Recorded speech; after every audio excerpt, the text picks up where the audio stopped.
बिस्मिल्लाहिर्रहमानिर्रहीम। Chapter number 1, system of taxation in Pakistan. System of taxation in Pakistan. लो जी, tax की स्टोरी आज आपके साथ डिस्कस करनी है कि टैक्स असल में क्या है। और मैं हमेशा कहता हूँ कि इस लेक्चर के बाद आपकी टैक्स की अंडरस्टैंडिंग में और एक वो बंदा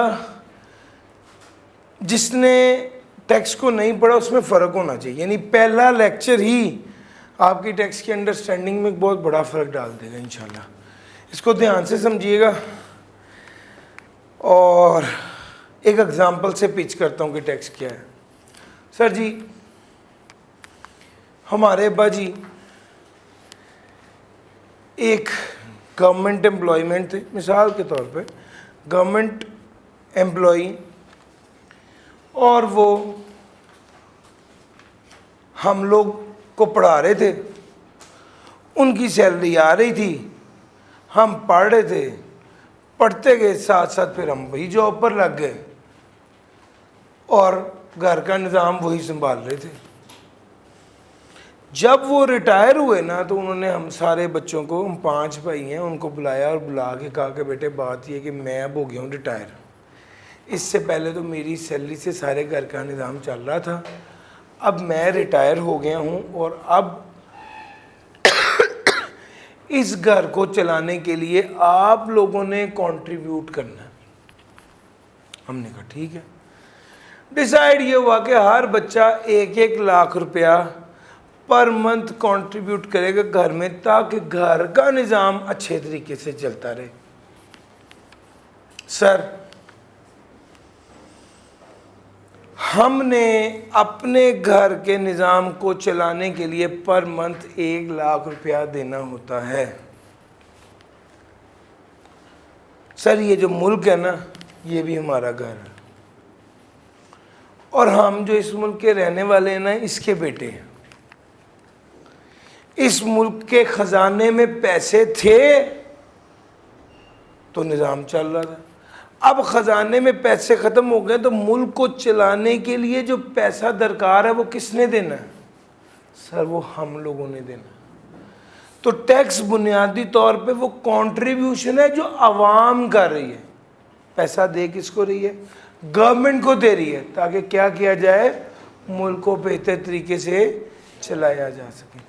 तो जो टैक्स लागू होता है और जो टैक्स आप अदा करते हैं, असल में ये वो हिस्सा है जो आपने डालना है अपनी तरफ से। कहाँ पर? मुल्क को चलाने के लिए। सर, ये बेसिकली टैक्स एक क्या है? कंट्रीब्यूशन जो आवाम करती है ताकि मुल्क को बेहतर तरीके से चलाया जा सके। और सर, समझ आ गई बात की? लो सर, अगर ये बात आपको अच्छे से समझ आ गई है तो इसी बात को एक दूसरे अंदाज से पिच करता हूँ।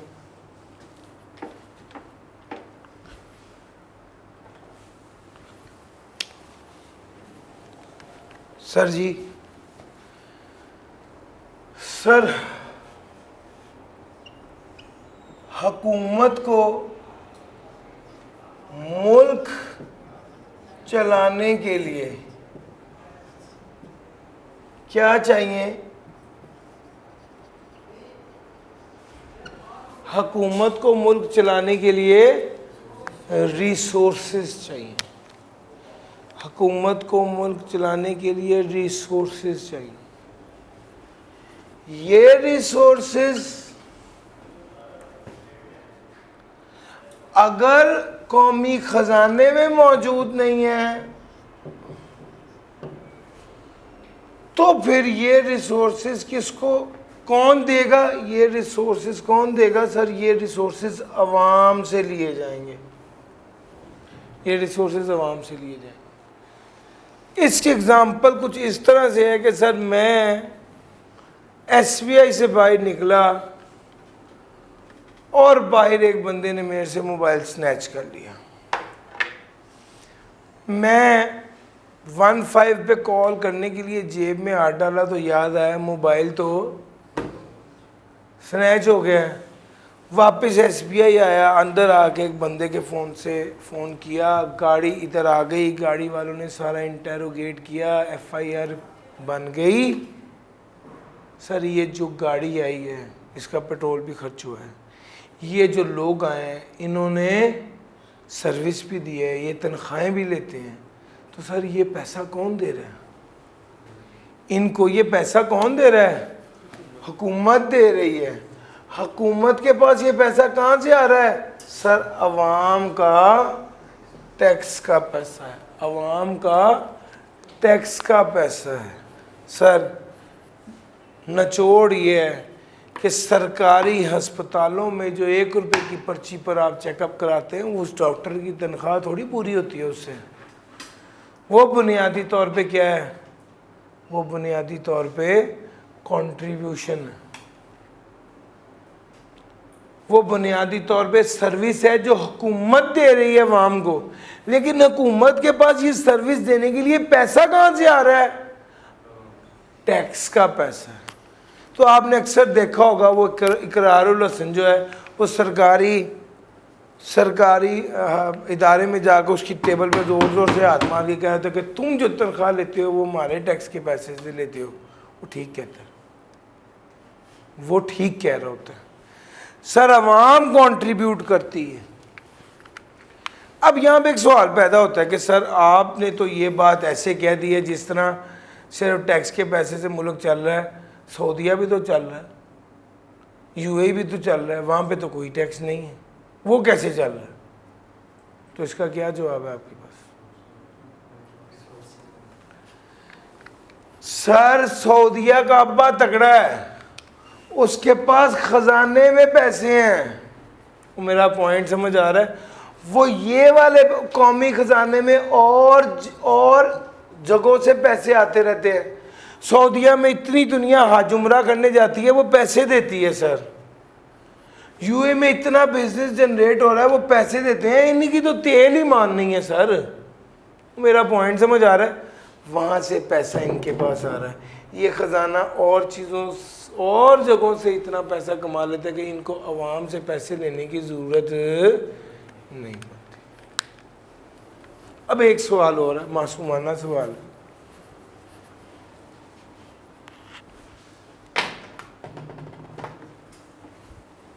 जी सर, अब अगला सवाल ये है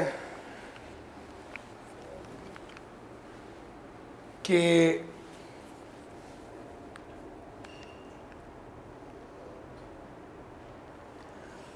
आप तो कह रहे हैं कि हुकूमत को मुल्क चलाने के लिए पैसे चाहिए होते हैं और वो पैसे आवाम से टैक्स की सूरत में वसूल करती है गवर्नमेंट। तो अगर उस पैसे से भी पूरी ना पड़े तो फिर क्या होता है? सर शाबाश, अगर उससे भी पूरी ना पड़े तो फिर कर्ज लेना पड़ता है। आपके मुल्क में जो IMF है ना, वो असल में क्या है सर? वो इदारा है जिससे कर्जा लिया जाता है ताकि मुल्क का निज़ाम चलाया जा सके। बिल्कुल ऐसे ही जैसे खुदा न खास्ता अगर किसी बंदे की जॉब चली जाए तो वो घर में ये तो नहीं करेगा कि खाना नहीं लेके आएगा, खाना तो लेके आएगा, चाहे उसे किसी से पैसे पकड़ के घर का निज़ाम चलाना पड़े। पॉइंट समझ आ रहा है sir?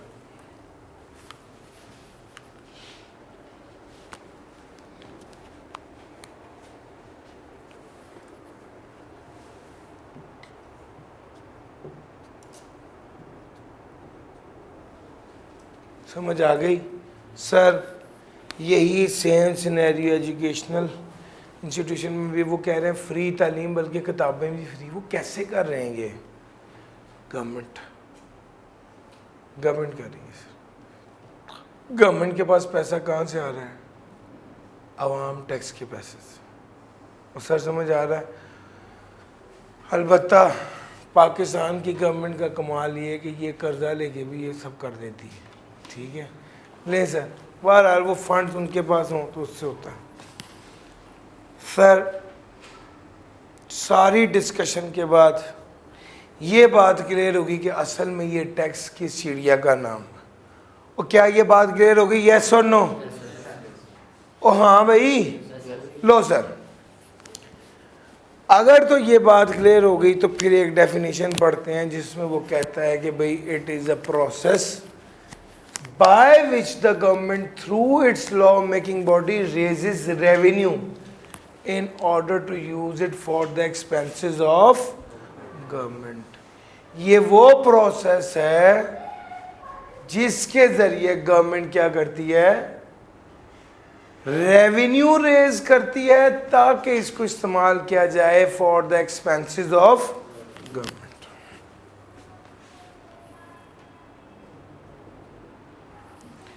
Objectives of taxation, taxation के ऑब्जेक्ट, टैक्स को लागू करने का मकसद क्या है सर जी, टैक्स को लागू करने का मकसद क्या है? हाँ, आपने टैक्स लागू क्यों किया? सबसे पहला मकसद क्या है? For collection of revenue. सबसे पहला तो आपका मकसद है कि आप रेवेन्यू कलेक्ट कर सकें। दूसरे नंबर पे क्या मकसद है? For implementation of its policies. इसका क्या मतलब है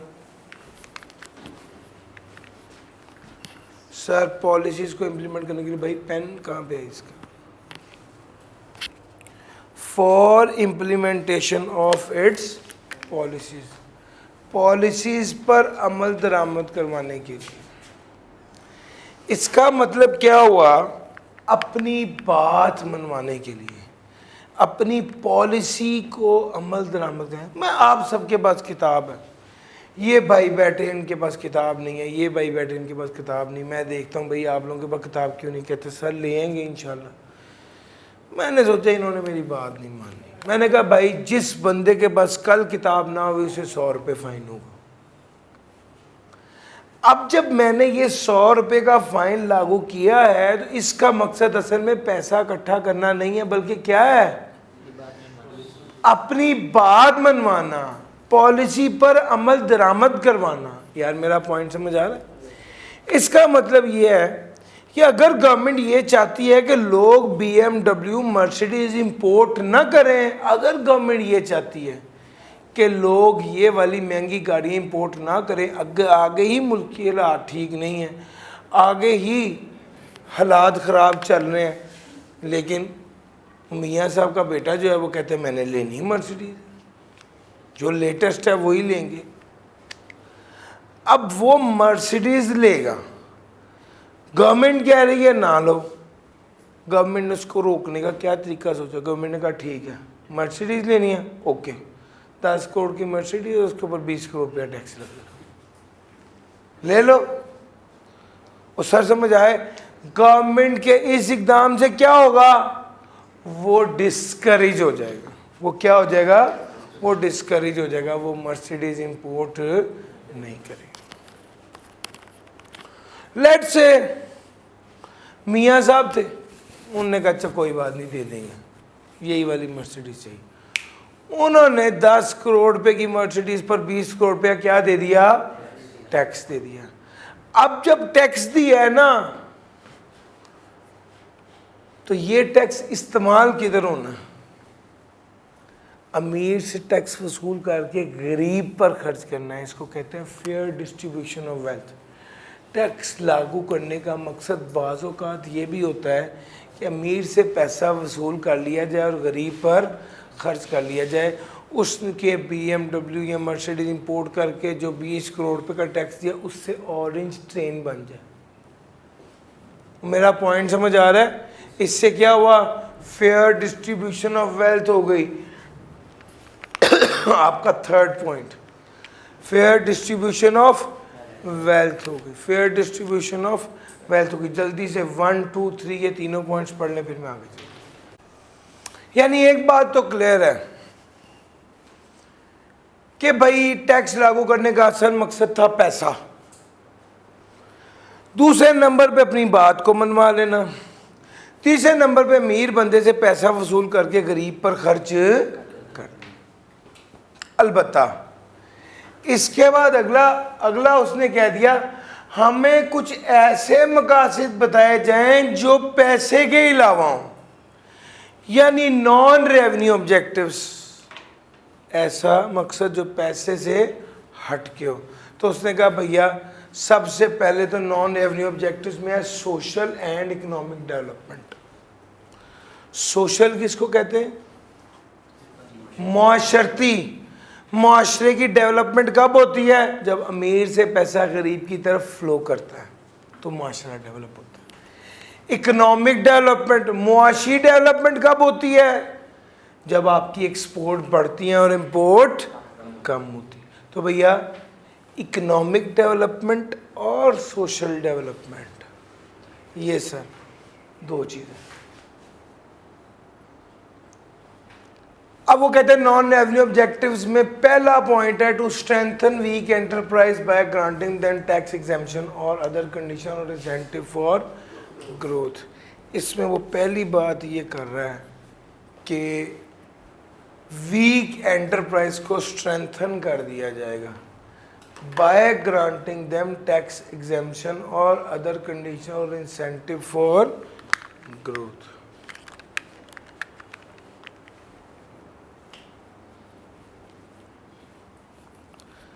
सर कमज़ोर एंटरप्राइज की मदद करना ताकि वो स्ट्रेंथन हो जाए।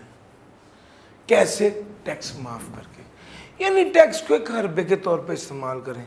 कोविड आया ना तो टेक्सटाइल मिल वालों ने कहा सॉरी जी हम बंद करने लगे। उन्होंने कहा ना बंद करो यार, आपको अगले 5 साल का टैक्स माफ़ किया, इस वक्त फैक्ट्रियाँ ना बंद करो। आ गई कोविड है, 5 लाख 10 लाख बंदा बेरोज़गार हो जाएगा तो फिर मुआशरे में ख़राबी पैदा होगी। मेरा पॉइंट समझ आ रहा है? ये है पहला पॉइंट जिसको कह रहे हैं strengthen weak enterprises by granting them tax exemption. दूसरा, to protect local industry against foreign competition by increasing local import taxes. Sir ji ये मार्कर की एग्जांपल मैं देता होता हूँ कि सर ये मार्कर मेरे पास है, ये पियानो का मार्कर है, ये 100 रुपये का लाहौर में मिलता है। मैं ये मार्कर जेब में डाल के चाइना चला गया। चाइना वालों को मैंने कहा कि ये वाला मार्कर बना दें, उन्होंने मुझे ये मार्कर 50 रुपये का बना दिया। अब मैं यहाँ पर वापस आके ये मार्कर 70 रुपये का बेचने लग जाता हूँ, क्या होगा इससे? जब यही वाला मार्कर पियानो वाले 100 रुपये का बेच रहे हैं और मैं 70 रुपये का बेच रहा हूँ तो इससे क्या होगा? जाहिर बात है मेरा मार्केट बिकेगा, उनका नहीं बिकेगा। आज लोग सस्ती चीज़ खरीदेंगे, आहिस्ता आहिस्ता करते करते वो इंडस्ट्री बैठ जाएगी। क्या ऐसा ही करना चाहिए ना? आवाम को सस्ता मार्कर प्रोवाइड कर दें, कोई बात नहीं, 4-5 लाख बंदा बेरोज़गार हो जाए, खैर है, हमारा मार्कर तो आवाम को सस्ता मिलेगा। क्या ऐसा करना चाहिए? The answer is no. Sir आपको क्या करना चाहिए? आपको अपनी इंडस्ट्री को प्रोटेक्ट करना चाहिए, अपनी इंडस्ट्री को प्रोटेक्ट करना चाहिए। सर आपका बच्चा कमज़ोर है, आपका तो है, उसको उठाएं, उसकी मदद करें, ना कि आप चाइना से मार्कर इंपोर्ट कर करके बेची जाएं। इंडस्ट्री में लोग काम कर रहे हैं, 5-7 लाख बंदा काम कर रहा है, आपने अपनी इंडस्ट्री को सपोर्ट करना है। तो फिर वो कैसे सपोर्ट करेंगे? जो बाहर से मार्कर 50 का मंगवा रहा था ना, उस पर 100 रुपये का टैक्स लगा दें, फारिग। उसकी इंपोर्ट पर टैक्स लगाकर आपने अपनी इंडस्ट्री को क्या कर लिया? बचा लिया, प्रोटेक्ट कर लिया। सर ये हमारा टैक्स यानी आप गौर करें टैक्स को कैसे इस्तेमाल कर रहे हैं अपनी इंडस्ट्री को बचाने के लिए, वीक इंडस्ट्री को स्ट्रेंथन करने के लिए। Sir as a bargaining tool in trade negotiation with other countries. Sir आप इसको बार्गेनिंग टूल के तौर पर भी इस्तेमाल कर सकते हैं। कैसे? आए ज़रा मेरे साथ। Sir for example American army, जी पेन मिले, अमेरिकन आर्मी में टी शर्ट्स खरीदनी थी। टी शर्ट्स खरीदने के लिए इन्होंने 3 मुल्कों को कहा कि शर्ट्स खरीदनी है। एक को कहा, एक इंडिया को कहा, एक पाकिस्तान को कहा, एक बांग्लादेश को कहा। इंडिया ने कहा हम ये शर्ट देंगे 180 की, पाकिस्तान ने कहा हम ये शर्ट देंगे 160 की, बांग्लादेश ने कहा हम ये शर्ट देंगे 150 की। अगर क्वालिटी सेम है तो कौन बिड विन कर जाएगा? बांग्लादेश बिड विन कर जाएगा, पाकिस्तान फारिग हो जाएगा। यहाँ पर पाकिस्तान की टेक्सटाइल मिल वालों ने कहा है गवर्नमेंट को, अगर आप हमें 15 रुपये का टैक्स मुआफ़ कर दें तो हम ये वाली बिड विन कर देंगे। गवर्नमेंट ने क्या किया? गवर्नमेंट ने देखा ये टैक्स बार्गेनिंग टूल के तौर पे इस्तेमाल हो रहा है,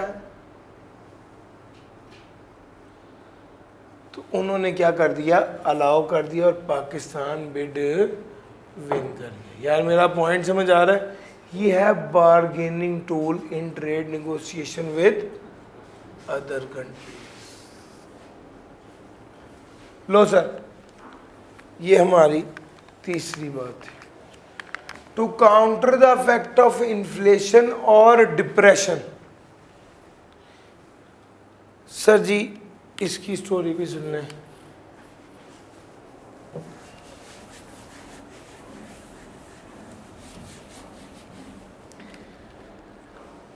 अभी जो सबसे ज्यादा लड़ाई चल रही है वो भी इस बात पे चल रही है, गवर्नमेंट ने फ्यूल की कीमत थी 200 रुपये और उस पर टैक्स था 50 रुपये।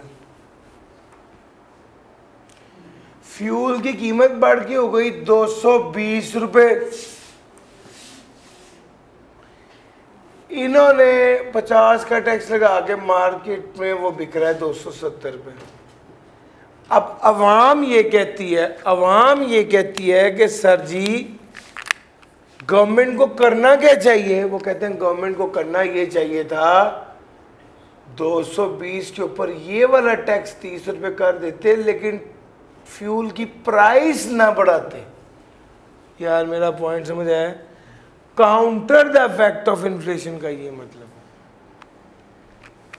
अभी तो खैर फ्यूल की प्राइस 400 रुपये पर चले गई है, तो सीन असल में यह है कि गवर्नमेंट ने अपने टैक्सेस कम नहीं किए और अवाम या जो सारे लोग हैं वो ये कहते हैं कि गवर्नमेंट को अपने टैक्स कम करने चाहिए ताकि अवाम को रिलीफ मिले। तो सर समझ आ रहा है?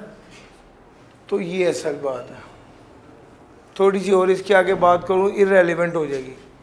गवर्नमेंट कहती है कि हमने आईएमएफ से लोन लिया हुआ है और आईएमएफ से हमने ये बात कही हुई है कि हम पर लीटर इतना टैक्स लगाएंगे ही लगाएंगे,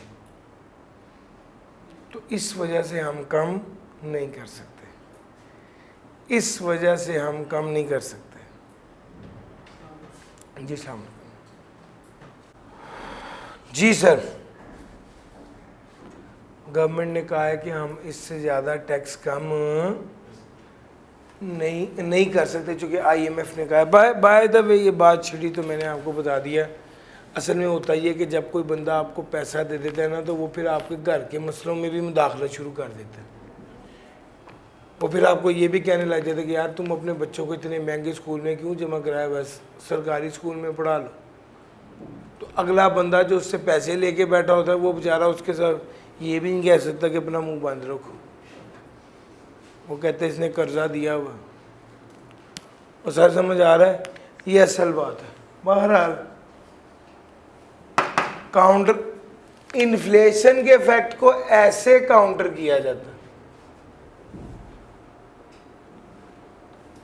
लो सर,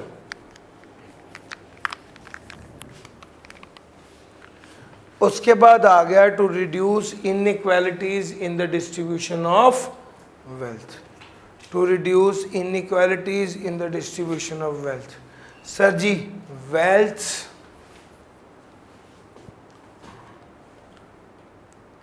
डिस्ट्रीब्यूशन ऑफ वेल्थ में इनइक्वालिटी को रिड्यूस किया जाना चाहिए।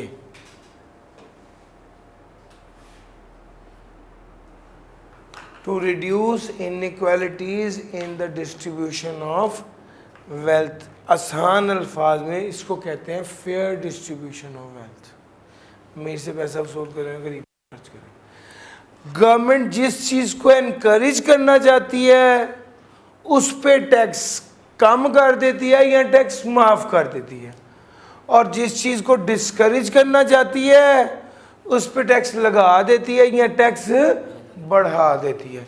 यहाँ पे गवर्नमेंट ने साइंस और इन्वेंशन और एजुकेशनल एक्टिविटीज और to improve efficiency of labour local forces, इसके लिए उसने क्या किया, गवर्नमेंट इसको प्रमोट करती है या टैक्स को कम करती है, माफ़ करती है। यहाँ पर to improve efficiency of labour force के बारे में काफ़ी लोग पूछते हैं, तो सर आपको बताता चलूँ कि improve efficiency of labour force का मतलब है लोगों को ट्रेन करना। लोगों को जो ट्रेनिंग इदारे होते हैं गवर्नमेंट उस पर टैक्स क्या कर देती है, माफ़ कर देती है या कम कर देती है। सर जी ऐसे लॉज को इम्प्लीमेंट करना जिससे प्राइस डिस्क्रिमिनेशन ख़त्म हो जाए, सॉरी ऐसे लॉज को इम्प्लीमेंट करना जिससे प्राइस डिस्क्रिमिनेशन ख़त्म हो जाए। क्या मतलब, यही एग्जांपल दोबारा बताएं।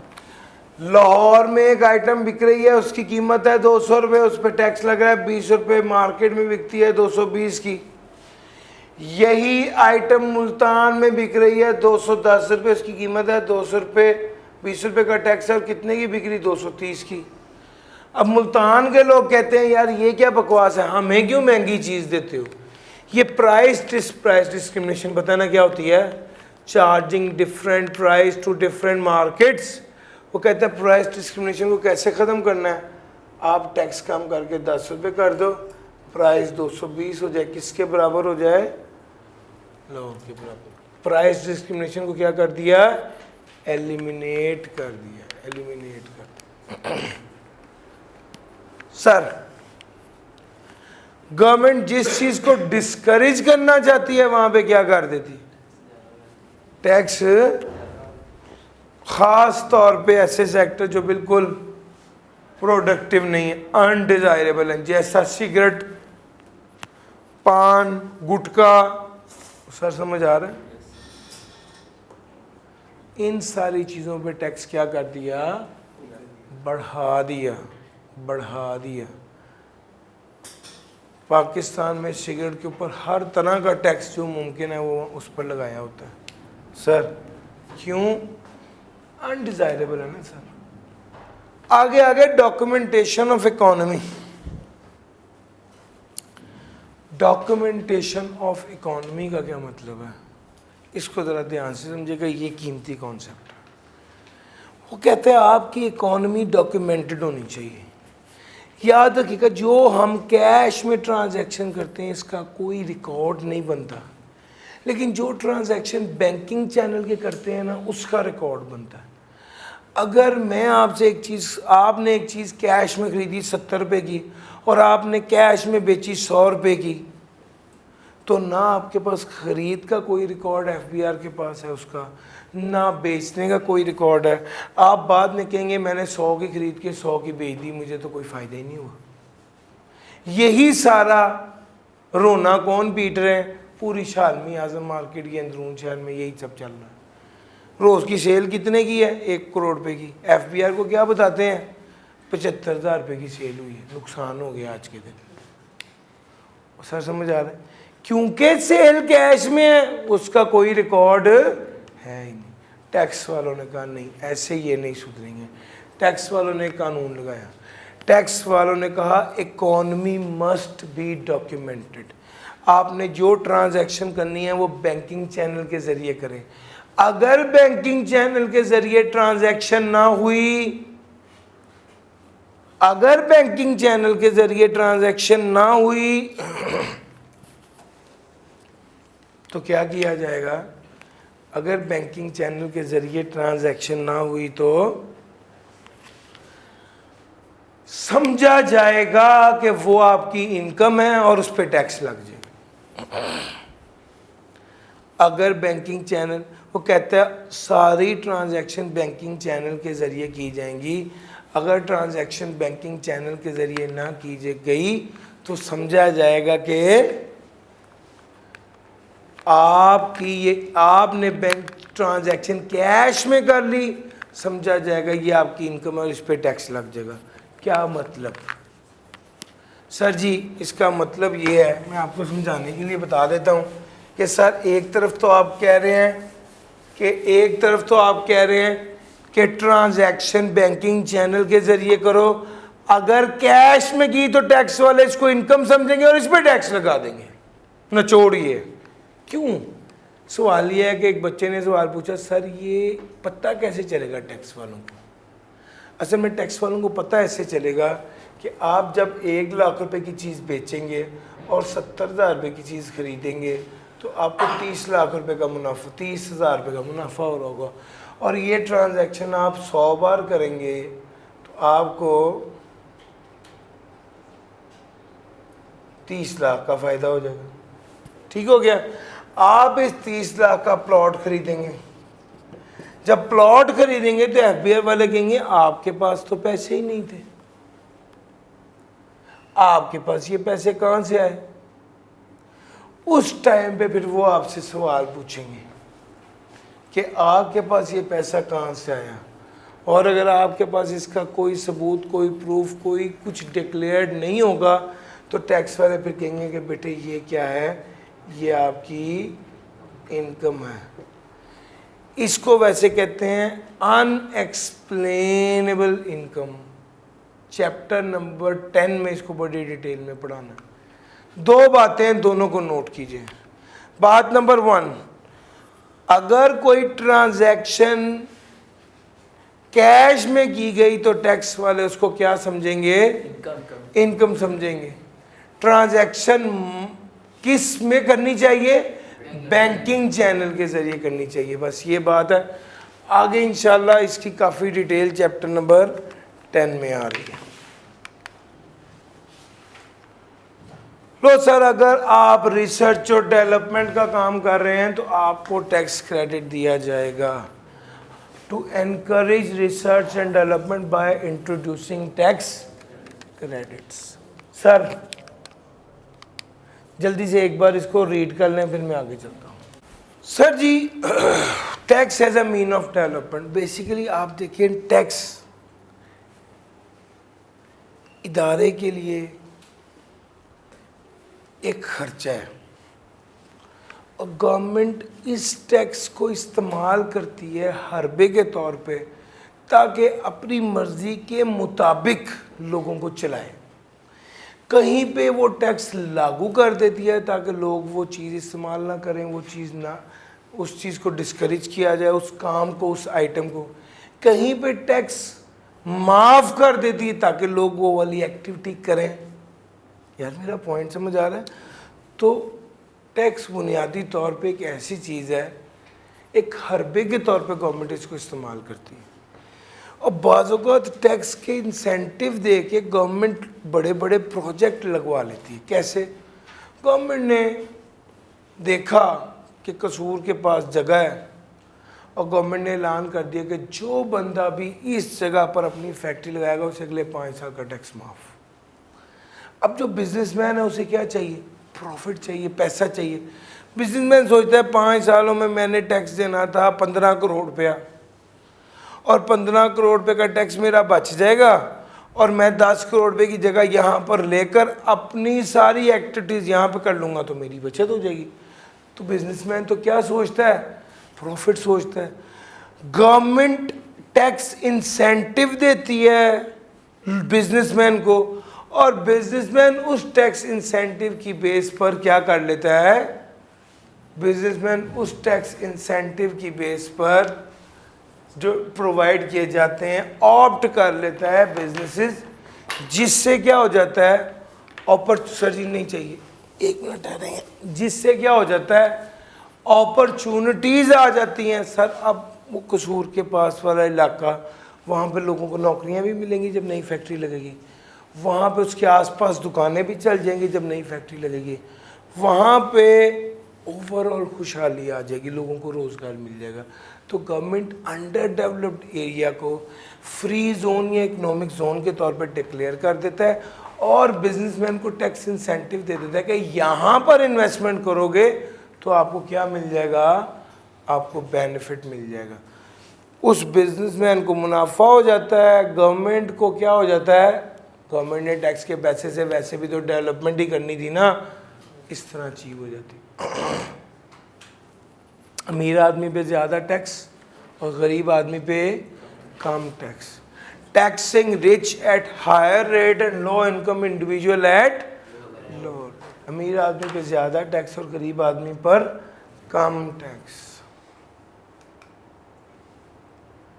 Imposition of high custom duty on import of luxury item already manufactured in Pakistan. This promotes local manufacture and industry. Sir ji पहली बात है लग्जरी आइटम की इंपोर्ट। पहली बात क्या है, लग्जरी आइटम की इंपोर्ट को डिस्करेज किया गया हाई कस्टम ड्यूटी लगा के। दूसरा जो आइटम ऑलरेडी पाकिस्तान, यार अभी एग्जांपल दिए है ना, मार्कर पाकिस्तान में बन रहा था, बाहर से इंपोर्ट करेंगे तो इसको अपनी इंडस्ट्री को प्रोटेक्ट करने के लिए ये कर लेंगे। टैक्स क्रेडिट्स ऑन चैरिटी या donation to promote welfare activities. Sir अब दो बातें हैं यहाँ पर, जो बंदा लंगर खाना खोल रहा है उसको टैक्स माफ कर देंगे, लफ्ज लिखा हुआ है टैक्स एग्जेम्पशन, और जो बंदा इस लंगर खाने में डोनेशन दे रहा है उसे टैक्स क्रेडिट दे देंगे। तो भाई दो टर्म्स हैं, एक को कहते हैं टैक्स क्रेडिट और एक को कहते हैं टैक्स एग्जेम्पशन। टैक्स क्रेडिट और टैक्स एग्जेम्पशन। टैक्स क्रेडिट में क्या होगा, टैक्स क्रेडिट और टैक्स एग्जेम्पशन। टैक्स क्रेडिट का मतलब है टैक्स में कमी और टैक्स एग्जेम्पशन का मतलब है माफी। सर मेरा पॉइंट समझ आ रहा है, ये है सर, जल्दी से ये पढ़ लीजिए फिर मैं आगे चलता हूँ, पानी तो पिला दे। एडम स्मिथ के cannons of taxation. Sir Adam Smith ने कहा कि टैक्स लागू करने के भी कोई असूल है। सबसे पहले उसने कहा कि टैक्स लेने वाला और टैक्स देने वाला ये दोनों क्लियर होने चाहिए, कितना टैक्स अदा करना है और कितना टैक्स बनता है और कितना अदा करना है और कितना टैक्स बनता है और कितना वसूल करना है। They should be clear and certain. Certain का असल में मकसद ये है कि यार थोड़ा तल्ला मिन्नत कर लें तो रियायत हो जाए, वो वाला चक्कर नहीं है। सर समझ आ रहा है sir? Convenience of payment, convenience कहते हैं आसानी को। यार टैक्स तो आपने लागू करना है लेकिन इस तरह से करें और इस वक्त करें, मैनर और टाइम ऐसा हो कि वो टैक्स पेयर के लिए आसान।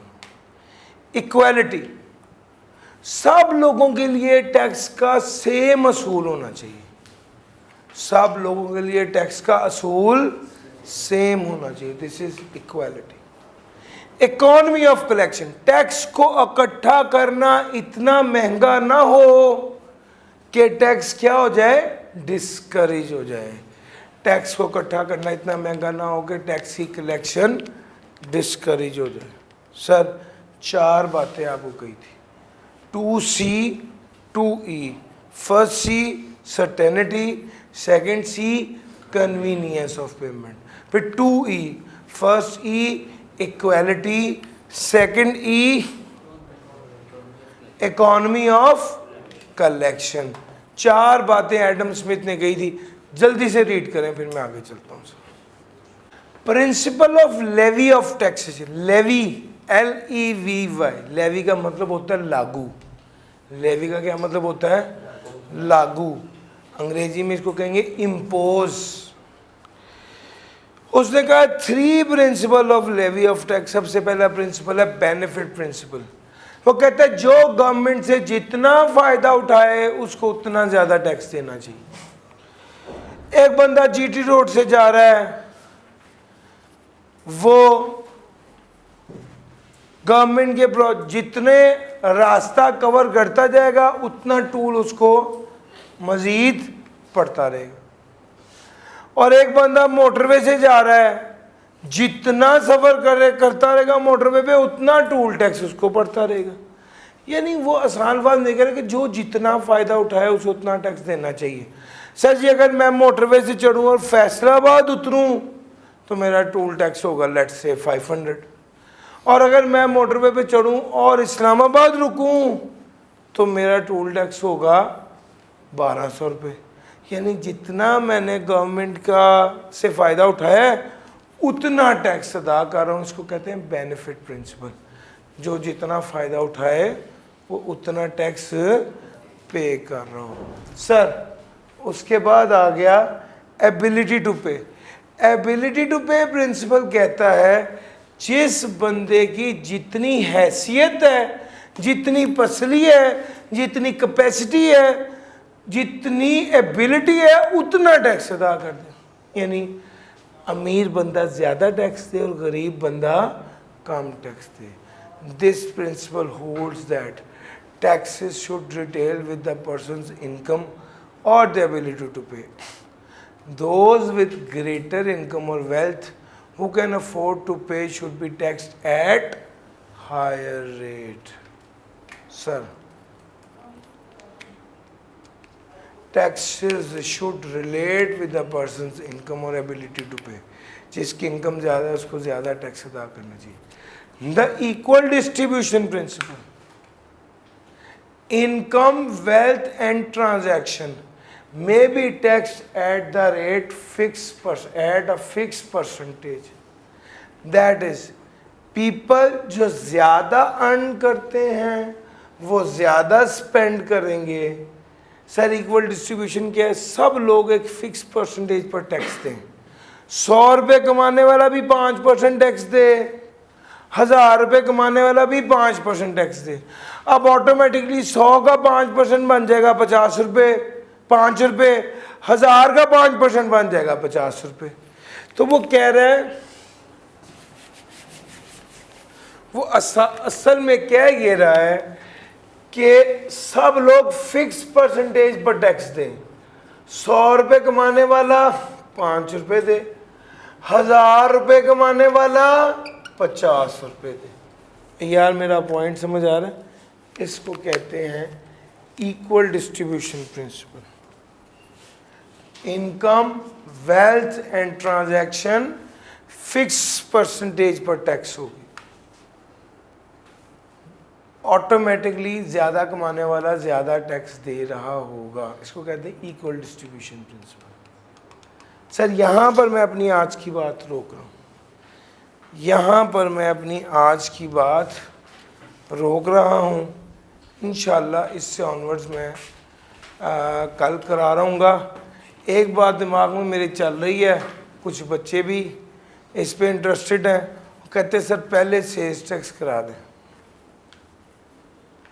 मैंने बोला ओके, चैप्टर 1 तो हमने बहरहाल करना ही है, बेसिक अंडरस्टैंडिंग ऑफ टैक्स, और फिर इसको भी देख लेते हैं। डन सर जी? ले सर आज के लिए इतना ही था। थैंक यू जी, अल्लाह हाफिज़।